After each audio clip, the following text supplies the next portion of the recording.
السلام علیکم، welcome to our channel بیا اور مالا۔ کہانی سے پہلے if you are new on our channel and you haven't subscribed yet تو ہمارا چینل بیا اور مالا سبسکرائب کیجیے and do not forget to press the bell icon. میری بہترین دوست مثل ماہتاب تھی، رنگت دودیا اور آنکھیں روشن۔ ہم اس حسن بے مثال کو اس کے نام کی نسبت سے چاندنی پکارتے تھے، مگر اس کو یہ احساس نہ تھا کہ وہ چاند کی طرح خوبصورت ہے۔ وہ اپنے حسن کی طرح معصوم تھی۔ یہ اسی کی کہانی ہے۔ چاندنی کے گھر کا ماحول ہمارے گھرانے سے بہت مختلف تھا اور وہ وہاں گھٹن محسوس کرتی تھی۔ تبھی یہ چاند گہنا سا گیا تھا، جبکہ میرے والد صاحب روشن خیال تھے۔ ہمیں اپنی زندگی میں کوئی مشکل درپیش ہوتی تو وہ بہترین انداز سے رہنمائی کرتے تھے۔ والدہ اونچ نیچ سمجھاتی تھیں، دونوں ہی تعلیم کی اہمیت کو خوب سمجھتے تھے اور اپنی اولاد کو میانہ روی کے ساتھ جدید طرز تعلیم سے آراستہ دیکھنا چاہتے تھے۔ میٹرک پاس کیا تو کالج میں داخلہ لے لیا، مگر چاندنی ہر قسم کی آزادی سے محروم تھی۔ اس کے گھر والے رجت پسند تھے، لڑکیوں پر ہی نہیں، انہوں نے تو اپنے گھر کے لڑکوں پر بھی پابندیاں لگا رکھی تھیں۔ اسی لیے چاندنی کا کالج میں داخلہ لینا ایک ناممکن بات تھی۔ چاندنی کے والدین اپنے بچوں کو کہیں آنے جانے نہیں دیتے تھے، دوست بنانے پر بھی پابندی تھی، یہاں تک کہ ٹی وی دیکھنے کی بھی اجازت نہیں تھی۔ چاندنی نے میٹرک تک ہمارے ساتھ پڑھا، پھر اس پر گھر سے نکلنے پر پابندی لگ گئی۔ ایک روز امی اس کی والدہ سے ملنے گئی تو چاندنی نے کہا کہ خالہ جان، آپ میری امی کو سمجھائیے کہ وہ مجھے پڑھنے دیں۔ اگر کالج جانے میں قباحت ہے تو گھر کے قریب ہی جانے کی اجازت دے دیں، جہاں سلائی اور کٹنگ وغیرہ سکھائی جاتی ہے۔ آپ جانتی ہیں کہ یہ ادارہ ہمارے گھر سے چند قدم کے فاصلے پر ہی تو ہے۔ امی نے اس کی بات سنی تو آنٹی کو قائل کر لیا کہ گھر میں بیکار بٹھا کر رکھنے سے بہتر ہے کہ یہاں کوئی ہنر سیکھ جائے۔ امی کے سمجھانے کا خاطر خواہ اثر ہوا اور وہ سلائی سینٹر جانے لگی۔ ادھر وہ ہنرمند ہو رہی تھی تو ادھر میں اپنے پرچوں کی تیاری میں لگی ہوئی تھی۔ جب اس کے گھر جاتی وہ ٹھنڈی آہ بھر کر کہتی، کاش ہمیں بھی اجازت مل جاتی تو تمہارے ساتھ کالج جاتی۔ میں اسے تسلی دیتی کہ تم بھی تعلیم ہی پا رہی ہو، کیونکہ ہنرمند ہونا بھی بہت بڑی بات ہے۔ ایک روز میں چاندنی کے گھر گئی، وہ کچھ پریشان تھی۔ کہنے لگی، رابعہ، میں تمہارا کب سے انتظار کر رہی تھی، اپنے دل کی بات اور کس سے کہوں؟ شکر ہے تمہارے والدین اجازت دے دیتے ہیں اور تم آ جاتی ہو۔ میں نے اس سے کہا، کہو چاندنی، کیا پریشانی ہے؟ اس کا ہاتھ اپنے ہاتھ میں لے کر بولی تو اس نے بتایا کہ جب وہ سلائی سینٹر جاتی ہے تو ایک لڑکا جس کی عمر 22-23 کی ہوگی اس کے راہ میں کھڑا رہتا ہے۔ وہ اسے کچھ کہتا نہیں ہے اور اس کے پاس سے گزر جانے کا منتظر رہتا ہے، لیکن چاندنی اس بات سے بہت پریشان تھی۔ میں نے اسے سمجھایا کہ تم اس کی جانب توجہ نہ دو، بس خاموشی سے گزر جایا کرو، بالآخر خود ہی تھک کر راہ چھوڑ دے گا۔ کوئی بات کرے بھی تو جواب دینے کی کوئی ضرورت نہیں۔ جب تک لڑکی متوجہ نہ ہو، کسی کی مجال نہیں کہ اس قسم کے حربوں میں کوئی کامیاب ہو سکے۔ میں نے اپنی دوست کو اچھی خاصی تسلی دی۔ وہ بیچاری کنویں کی مینڈک تھی، ڈرتی تھی کہیں اس کے والدین سلائی سینٹر جانے سے نہ روک دیں۔ ایک روز وہ گلی سے گزر رہی تھی کہ 2 لڑکے کہیں اور سے آ گئے اور آ کر اس پر آوازیں کسنے لگے۔ وہ گھبرا گئی کہ کیسے ان سے جان چھڑوائے۔ اتنے میں وہی لڑکا آیا جو اس کی راہ میں کھڑا رہتا تھا، عقبی گلی سے برآمد ہوا اور دوڑتا ہوا ان بدماش لڑکوں کے سر پر پہنچ گیا اور ان کو للکارنے لگا۔ انہوں نے اسے گالی دی تو وہ ان پر پل پڑا اور تینوں گتھم گتھا ہو گئے۔ اس منظر کی تاب نہ لاتے ہوئے چاندنی تیز تیز قدم اٹھاتی تقریباً بھاگتی ہوئی وہاں سے نکل گئی۔ واقعے کے اگلے دن وہ سلائی سینٹر نہ گئی، پھر چھٹیاں ہو گئیں۔ چھٹیوں کے بعد سینٹر کھلا تو اس لڑکے کو اسی طرح منتظر پایا۔ اس بار میری سہیلی کا دل اس کے لیے کچھ نرم ہو گیا۔ اس دن اس لڑکے نے آگے بڑھ کر اسے بتایا کہ وہ بدماش جیل پہنچ گئے ہیں، اب کبھی تمہارے راستے میں نہ آئیں گے۔ تو وہ شکریہ کہہ کر آگے بڑھ گئی۔ واقعی اس کے بعد پھر کبھی وہ دونوں بدماش لڑکے نظر نہیں آئے، لیکن وہ خود اس کی راہ میں ابھی بھی کھڑا نظر آتا تھا۔ بالآخر وہ جیت گیا۔ ہفتہ بھر نظر نہ آیا تو میری سہیلی کو تشویش ہوئی کہ اسے کیا ہوا ہے، جو 6 ماہ سے متواتر سردی گرمی دھوپ برسات میں ہمیشہ ایک جگہ بت کی مانند منتظر دیدار رہتا تھا، کدھر چلا گیا؟ کسی حادثے کا شکار ہوا یا بیرون ملک نکل گیا؟ شاید انسان کی فطرت ہے کہ کبھی بے نیازی اور کبھی بے قراری، جب کوئی منتظر ہو تو بری لگتی ہے، نہ ہو تو فکر ہو جاتی ہے کہ دشمن جاں کو نصیب دشمنہ کچھ ہو تو نہیں گیا۔ میں نے اسے تسلی دی کہ کسی کو کچھ نہیں ہوتا، اچھا ہے جو باعث پریشانی تھا وہ اب نہیں رہا، جہاں بھی گیا ہے ہماری بلا سے، تمہاری تو جان چھٹی نا۔ بہرحال دلوں کے معاملات اللہ ہی جانے، مگر دل بیچارہ اس بارے میں کافی بدنام ہی ہے، یہ کسی کے قابو میں آتا ہی نہیں، اپنی منمانی ہی کرتا ہے، کبھی مومن ہے تو کبھی کافر۔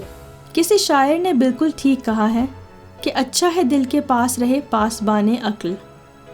لیکن بدقسمتی سے میرے امتحان شروع تھے اور میں باوجود چاندنی کی منت سماجت کے ہر دوسرے چوتھے دن اس کے گھر نہیں جا سکتی تھی۔ پرچے ختم ہو گئے تو اس کی امی آئیں، کہنے لگیں چاندنی کچھ اداس سی رہنے لگی ہے، وہ تمہیں بہت یاد کرتی ہے، دوسری کوئی اور سہیلی بھی نہیں ہے اور نہ ہی وہ کسی کے گھر جا سکتی ہے کیونکہ اس کے ابو اجازت نہیں دیتے، تم کبھی کبھار آ جایا کرو، تم سے مل کر میری بیٹی خوش ہو جاتی ہے۔ میں ان کی بات سن کر کچھ شرمندہ ہوئی اور کہا جی آنٹی میں کل ہی آؤں گی۔ اگلے دن جب میں شام کو ان کے گھر گئی تو وہ شدت سے میری منتظر تھی، کہنے لگی اف رابعہ تم نے مجھے کتنا انتظار کروایا، اب تو میرا دل شک ہونے لگا تھا۔ میں نے کہا چاندنی اللہ نہ کرے ایسی کیا بات ہو گئی؟ کہنے لگی ٹھہرو ذرا۔ پھر اس نے کمرے کا دروازہ بند کیا اور الماری سے ایک کاغذ نکال کر میرے ہاتھ میں تھما دیا۔ میں نے رکا کھولا، لکھا تھا ڈیئر چاندنی، تمہاری بے مروتی نے مجھے بیمار کر ڈالا ہے، تپتی دھوپ میں گھنٹوں انتظار کی اذیت تم کیا جانو، حجاب سے جھانکتی روشن اکھیوں اور دراز پلکوں نے مجھے شاعر بنا دیا ہے، سارے کام چھوڑ کر اب میں تمہاری یاد میں شاعری کرتا ہوں، ایک ہفتہ تک جواب نہ ملا تو یہ دنیا ہی چھوڑ جاؤں گا، فقط شب دراز میم آئین۔ اس نے خود کو شب دراز لکھا تھا اور حیرت کی بات یہ تھی کہ اس نے کسی نہ کسی طرح چاندنی کا نام بھی معلوم کر لیا تھا۔ مجھے رکا دیکھ کر کچھ غصہ آیا۔ میں نے چاندنی سے کہا جب تمہیں اس سے کوئی دلچسپی ہی نہیں ہے تو خودکشی کرے یا اپنی موت آپ مر جائے، تم کو کیا بخار ہے؟ چاندنی بولی ہاں بخار ہے، تبھی تو اتنے دن میں بخار میں پڑی تھی اور تمہارے انتظار میں سلگ رہی تھی کہ تم آؤ تو میری دل کی تکلیف کو بانٹو۔ میں نے کہا میں تو کہتی ہوں جانے دو ایسے انسان کو، مشکل تمام ہو جائے گی، ورنہ کسی مشکل میں گرفتار ہو جاؤ گی اور بہت پچھتاؤ گی۔ وہ بولی مذاق مت کرو رابعہ، میں واقعی پریشان ہوں، دیکھو تمہاری چھٹیاں ہیں، ایک دن میرے ساتھ سینٹر چلو، خود دیکھ لینا اسے۔ میں چاندنی کو اچھی طرح جانتی تھی، وہ صدا کی بزدل اور ڈرپوک تھی، چاہتی تھی کہ اس لڑکے کو جواب دیا جائے کہ میری جان چھوڑ دے، لیکن وہ یہ خود نہیں کر سکتی تھی، چاہتی تھی کہ میں اس کے ساتھ جاؤں۔ میرے والدین کی تربیت اور اعتماد نے مجھے جو کانفیڈنس بخشا تھا، چاندنی اس سے محروم تھی، اور اس کا سبب میں اس کے ماں باپ کو سمجھتی تھی۔ ابھی ہم باتیں کر ہی رہے تھے کہ پڑوس سے ایک لڑکی آئی۔ اس نے چاندنی سے کہا آپ کا فون آیا ہے۔ میرے لیے فون؟ وہ حیرت زدہ رہ گئی۔ اس نے میری طرف دیکھا۔ ابو آنے والے ہیں، میں ان کے گھر اس وقت تو بالکل نہیں جا سکتی، خدارا تم چلی جاؤ، ورنہ یہ فون اگر دوبارہ آیا اور امی ابو کو سنگن ہو گئی تو میرا حشر کر دیں گے۔ سہیلی کو مصیبت میں دیکھ کر میں بغیر کچھ اور سوچے اس لڑکی کے ساتھ صدف کے گھر چلی گئی۔ میں صدف کو جانتی تھی، وہ بھی ہماری دوست اور کلاس فیلو رہی تھی اور میرا گھر قریب ہی تھا، لہٰذا کبھی کبھار وہ اپنی امی کے ساتھ ہمارے ہاں بھی آتی تھی۔